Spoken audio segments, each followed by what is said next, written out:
Ikhwani rahimakumullah, Alhamdulillah Allah Ta'ala berjumpa kita semua di forum ini. Kita akan melanjutkan kembali itu pembahasan daripada surah Nabawiyah. Nah, setelah perang Tabuk, itu kemudian ada peristiwa yang kemarin sudah kita bahas, yaitu hajinya Sayyidina Abu Bakar As-Siddiq. Sayyidina Abu Bakar As-Siddiq berserta dengan sebagian daripada umat Islam. Ketika itu Abu Bakar Siddiq menghapus tradisi-tradisi jahiliyah yang ada di musim haji. Seperti tawaf dalam keadaan telanjang dan lain sebagainya. Kemudian setelah itu juga Sayyidina Abu Bakar Siddiq mengumumkan, diperintah oleh Nabi SAW, bahwasanya tidak ada jizyah lagi. Jadi nggak ada kata damai antara kaum musyrik dengan Islam yang satu, sudah ada perjanjian damai.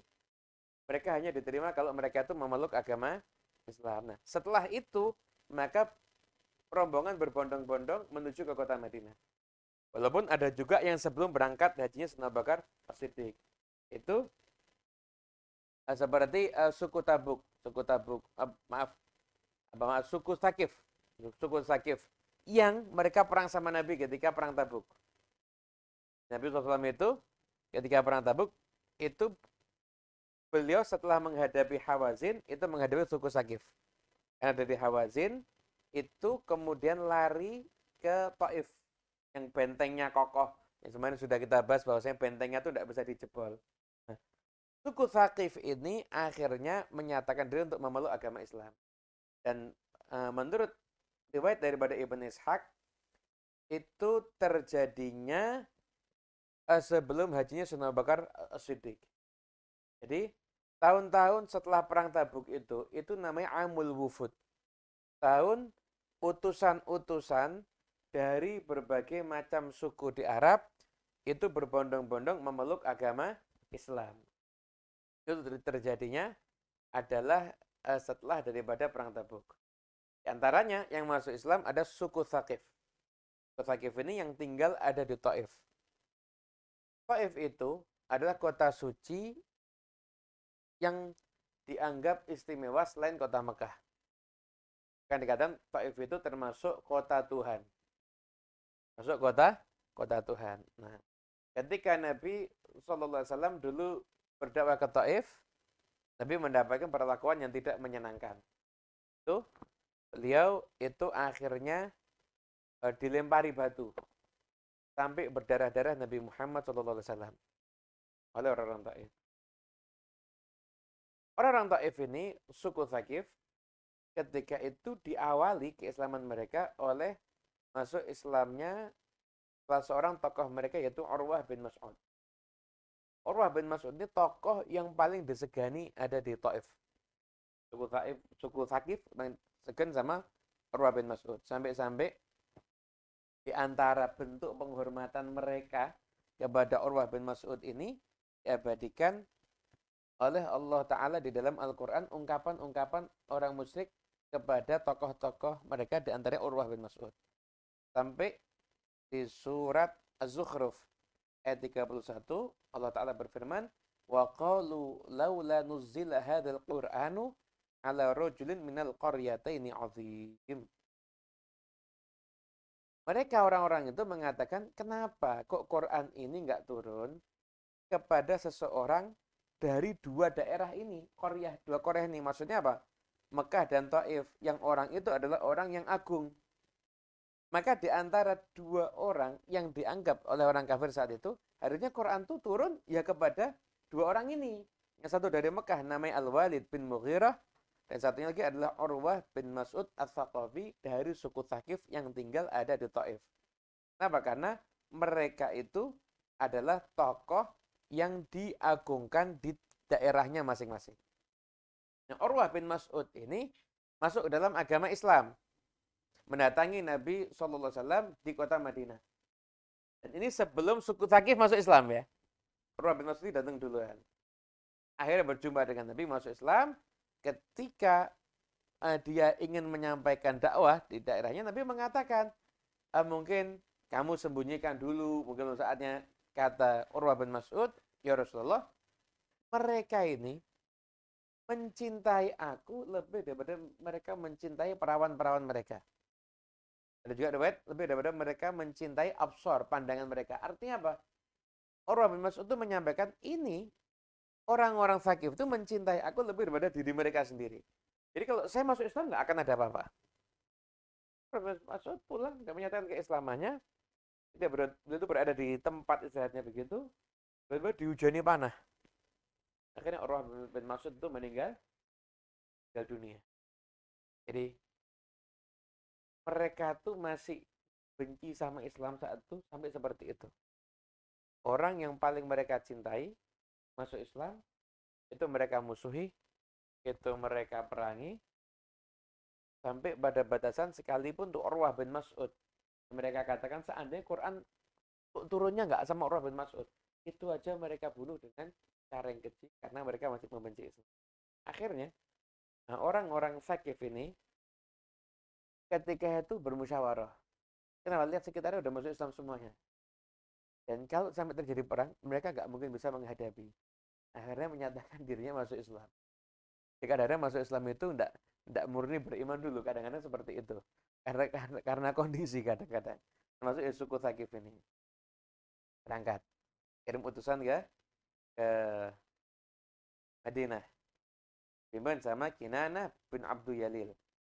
Ketika sampai di Madinah, ketemu sama Mughirah bin Syu'bah. Mughirah bin Syu'bah ini dari suku Thaqif juga.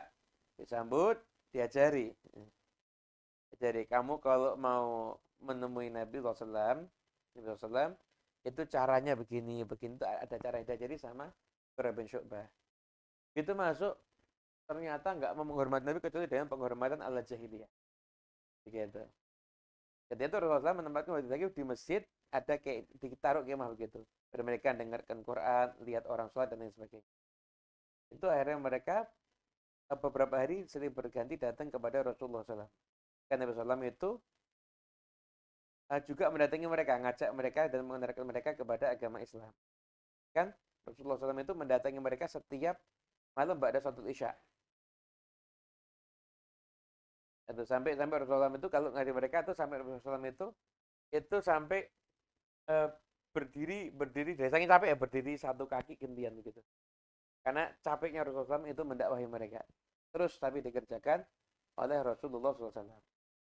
Di antara yang berada di rombongan itu adalah Utsman bin Abil As. Itu rombongan itu. Dan itu adalah anak yang paling muda ketika itu. Ketika itu,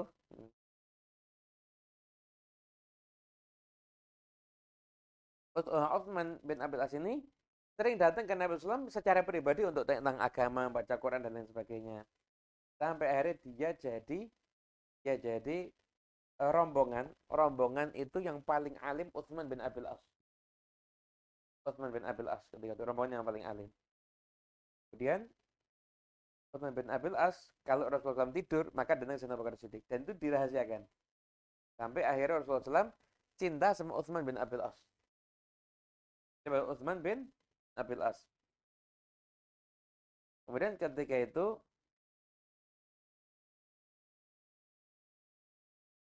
mereka suku Thaqif ini agak unik. Mereka ketika masuk Islam, ketika itu mereka minta syarat. Itu tetap dihalalkan zina, tetap dihalalkan riba, tetap dihalalkan khamr. Masuk Islam tapi pengen seenaknya sendiri. Jadi pengen zina, pengen riba, sama pengen khamr. Kata Rasulullah SAW, zina, kata mereka, gimana tentang zina? Zina kita ini kan sering pergi, ya kita tidak bisa, kita harus zina. Kalau kita kepengen menyalurkan hajat, ya kita harus zina. Tapi wa'alaikum haram, itu bagi kalian haram. Allah Ta'ala berfirman, wala taqrabuz zina innahu kana fahishatan wa sa'a sabila. Janganlah kamu dekati zina. Sesungguhnya zina itu perbuatan keji dan jalan yang tercela. Kalau zina, ya udah. Sekarang, nah kalau riba gimana? Harta kami semua dari riba. Maka ketika itu Rasulullah mengatakan, nah kalian boleh ngambil modalnya aja. Jadi kalau kalian misalkan ngutangi 10 juta, kalian kan minta kembalinya nanti 12 juta. 10 jutanya aja diambil. Yang kelebihannya jangan. Nah, kalau khamer, ketika itu mereka mereka itu minuman daerah kami. Itu diharamkan juga. Itu diharamkan. Enggak, enggak boleh orang khamer. Ya sudah, itu minta lagi. Ya sudah, kita minta keringanan ya, enggak usah sholat deh. Jadi, minta dihalalkan zina, riba, khamer sama minta enggak sholat. Islam model apa ini? Islam model apa ini? Setelah itu, kata Nabi SAW mengatakan, Loh, la khaira fi dinin bila sholat. Nggak ada kebaikan di agama, nggak ada sholat. Ya udah, ya tolak semua ya. Kita musyawarah dulu. Kita musyawarah dulu. Jadi, mau menerima ini musyawarah lagi. Setelah itu, ya udah, enggak apa-apa. Udah, enggak apa-apa. Itu dia bilang, tapi kita minta syarat lagi.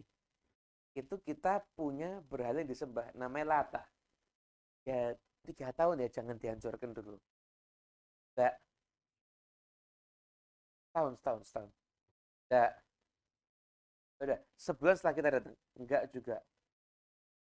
Pokoknya enggak mau saya kasih waktu, harus dihancurkan. Udah, karena mereka mengatakan, mereka takut, jadi gini, mereka takut, kaum kami ini belum masuk Islam semuanya, kok kami pulang langsung kami hancurkan, nah, kami nanti diprotes, kami akan dimusuhi, kami akan dimusuhi, kami akan dibenci, mereka nanti akan ada resistensi dari masyarakat. Nah, karena berhala Lata itu sangat diakui oleh suku Thaqif. Yaitu. Kata Nabi SAW, enggak, pokoknya tetap harus dihancurkan. Jika tidak mau menerima tempo sedikit pun. Menerima tempo sedikit pun. Nah, di sini harus kita pahami, kadang-kadang ada orang yang dia mau menerapkan fikih dakwah, tapi dengan cara yang nggak benar.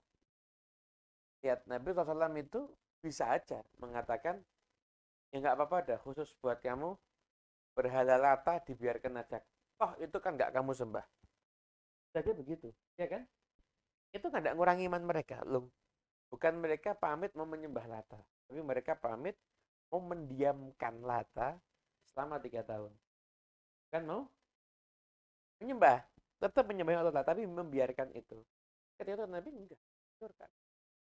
Kan? Surga. Dan ini menjadi satu jawaban untuk kita semuanya, bahwasanya dalam figur dakwah itu tidak boleh kita tuh menggunakan cara berdakwah, tapi dengan cara menghalalkan yang haram. Atau mencari pembenaran untuk yang haram dengan alasan dakwah, itu nggak bisa.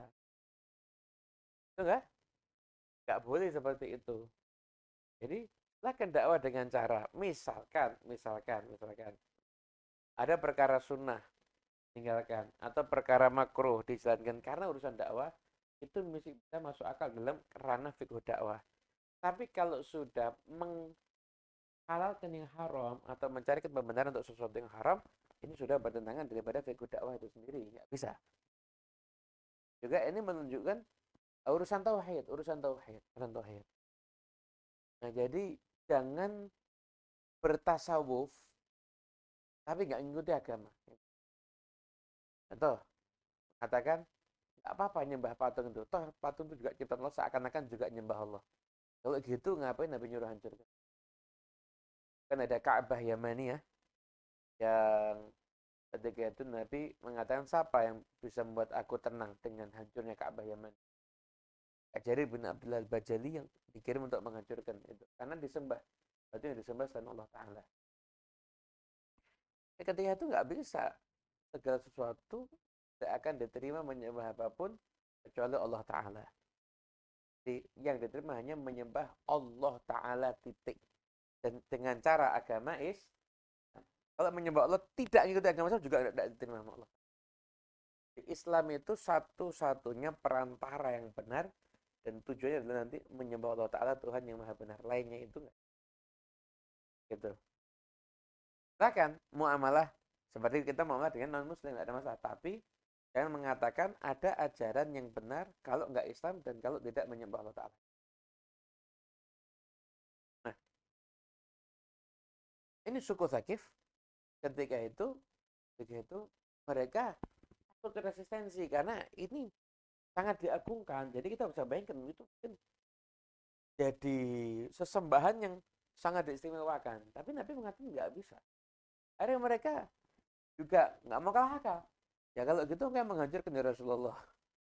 Tidak akan menghancurkan. Nabi tidak apa-apa. Nanti aku akan utus orang untuk menghancurkan itu. Karena setelah itu kemudian di minta pamit dari Rasulullah SAW dan Rasulullah sudah memuliakan mereka dengan penghormatan yang luar biasa. Nabi menunjuk Utsman bin Abil As sebagai pemimpin mereka. Kenapa? Karena semangatnya untuk memeluk agama Islam. Dia sudah mempelajari beberapa surat dari Al-Quran sebelum pulang daripada Nabi SAW.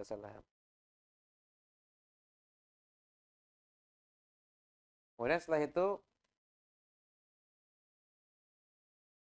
Rasulullah SAW akhirnya setelah mereka pulang, Nabi mengutus Khalid bin Walid menjadi pemimpin pasukan. Di dalamnya ada Mughirah bin Syu'bah dan ada Abu Sufyan bin Harb untuk menghancurkan berhala Lata tadi itu. Sampai ketika mau dihancurkan,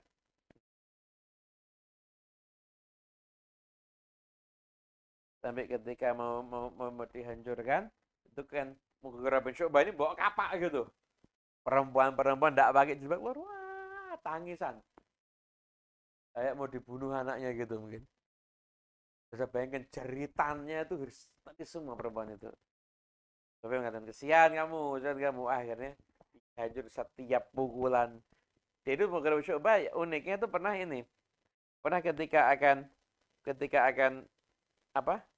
menghancurkan itu sempat terjatuh begitu loh. Volkan teriak-teriak karena mereka menganggap apa? Tidak mungkin bisa dihancurkan. Pasti akan ada Tuhan yang melindungi berhala itu. Tidak bisa melindungi. Dihancurkan sama Mughirah bin Syu'bah ketika jatuh ini. Dihancurkan lagi sampai habis bersih. Dan itu diambil dulu. Ada perhiasan diambil dulu. Ada makanan itu diambil dulu. Setelah itu kemudian Mordecai dan teriak-teriak mengatakan kita nanti lagi akan terjadi musibah. Akan terjadi mungkin gempa, akan terjadi kita tuh longsor dan lain sebagainya. Ini bumi akan memakan kita semuanya karena sudah dihancurkan ini berhala dan lain sebagainya. Gitu.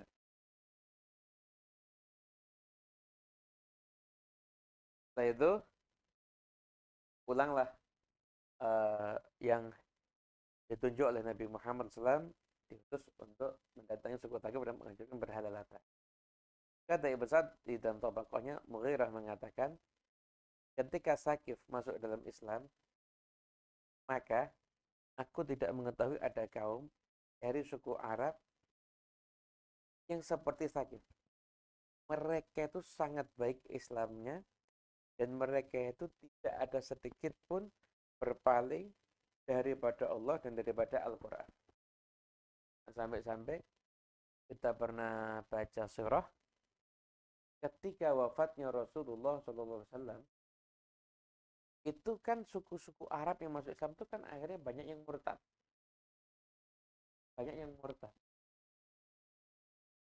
Suku Thaqif itu masuk yang tidak murtad. Tidak murtad ketika itu jago damai. Makkah sama Taif. Suku Thaqif ini yang tidak murtad. Lainnya banyak yang murtad. Walaupun ada daerah lain yang nggak ada yang murtad juga ada ya. Berarti kota Tarim di Yaman itu dia datang untuk Sayyidina Abu Bakar Siddiq, dapat kabar mereka nggak ada yang murtad. Akhirnya kota itu didoakan sama Sayyidina dengan 3 doa. Doakan banyak ulama, doakan makmur sampai hari kiamat. Airnya itu akan jadi air yang jernih. Kayak kota Tarim yang jadi Hadramut Yaman Selatan itu dapat gelar Baldatus Siddiq, kota yang didoakan oleh Sayyidina Abu Bakar Siddiq ketika itu. suku Thaqif itu masuk ke dalam agama Islam. Dan mereka termasuk keislamannya kuat.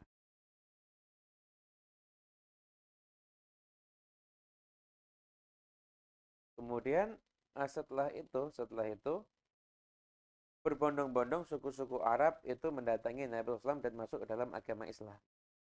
Dalam agama Islam. Karena mereka juga di antaranya mungkin ada yang masuk Islam tanpa perang, ada yang masuk Islam juga karena takut, dengan berbagai macam alasan mereka untuk memeluk agama Islam. Termasuk uh, yang disampaikan oleh Allah Ta'ala dalam surat An-Nasr. Idza jaa nasrullahi wal fath. Jika telah datang pertolongan Allah dan kemenangan, wa ra'aitan nasa yadkhuluna fi dinillahi afwaja. Dan engkau telah melihat bahwasanya masyarakat berbondong-bondong itu masuk ke dalam agama Islam, masuk ke dalam agama Islam ketika itu. Ini menunjukkan bahwasanya ketika itu sudah terjadi, fasabbih bihamdi rabbika wastaghfir. Maka bertasbihlah kamu dan memuji Tuhanmu dan mintalah ampun, innahu kana tawwaba. Sungguh Tuhanmu adalah Maha penerima taubat. Surat ini sahabat ketika itu memaknai kemenangan Islam. Namun ketika itu ada salah seorang sahabat yang memaknai yang berbeda.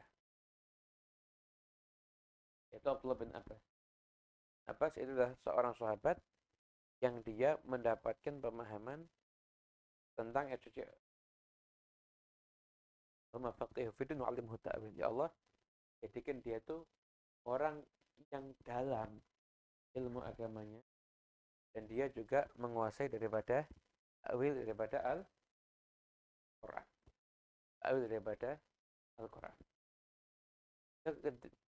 Menafsirkan kepada Allah Ta'ala ini dengan menyatakan ini berarti sudah dekat ajalnya Rasulullah SAW. Ajalnya Rasulullah. Kenapa? Karena kemenangan sudah. Itu orang sudah masuk ke dalam agama dekat ajalnya. Sampai-sampai Umar bin Khattab kalau ada musyawarah dengan sahabat-sahabat yang besar ngajak Abdullah bin Abbas. Jadi orang-orang lihat, loh Umar, kita semua juga punya anak. Tapi kita nggak ada ngajak anak kita. Kamu ngapain ngajak anak? Oh ini bukan anak saya, tapi ini beda. Apa? Gimana pendapat tentang surat An-Nasr? Daja An-Nasrullah wal Fath. Itu begini, dan lain sebagainya. Kata Sayyidina Umar, coba gimana menurut pendapatmu, hai Abdullah bin Abbas? Itu adalah ajalnya Nabi. Seorang anak muda yang pintar. Bukan sekedar orang biasa, tapi juga orang yang alim. Itu mungkin pembahasan di pertemuan kali ini, yaitu suku yang melempari batu Nabi, akhirnya mereka tunduk kepada agama Islam dan betul-betul siapa doanya Nabi Muhammad SAW.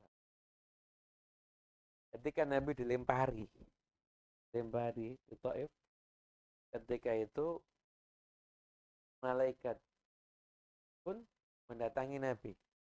Malaikat yang nggak ada nafsu itu menyaksikan itu, pengen mengazab gitu. Tapi tidak Allah untuk mengazab. Kan malaikat gunung izin kepada Nabi, kalau mau Taif ini kan di gunung, kita akan angkat gunung, kita akan timpakan sama mereka, mati semua, nggak akan ada yang tersisa. Mungkin termasuk bencana paling besar. Nabi mengatakan, enggak, aku berharap seluruh mereka akan ada orang yang meneruskan agama ini. Akhirnya, subhanallah, betul kan? Mungkin yang melemparin Nabi sudah mati orang-orang yang ketiga itu, tapi anak-anak mereka akhirnya jadi orang yang memegang agama Islam dengan teguh, sehingga ketika yang lainnya murtad, maka mereka ketika itu enggak murtad. Dan apakah ada dendam dari Nabi? Ketika Nabi nyerang Thaqif, Nabi ngungkit-ngungkit enggak kalau mereka dulu pernah melemparin Nabi? Mereka dulu Nabi pernah ngungkit. Atau ketika mereka datang masuk Islam, apa Nabi ngungkit? Lu kamu melempari saya. Ada satu riwayat yang mengatakan Nabi mengungkit. Hanya Nabi pernah ditanya, apa hari terberat dalam kehidupan Rasulullah?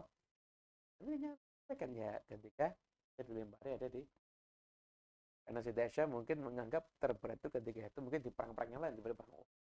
Ternyata yang paling berat yang dihadapi sama Nabi SAW adalah apa yang ada di putusan itu mereka masuk dalam agama ini Islam itu seperti itu.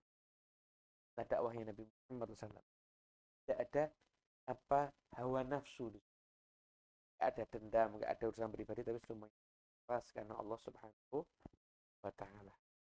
Allahu a'lam. Mungkin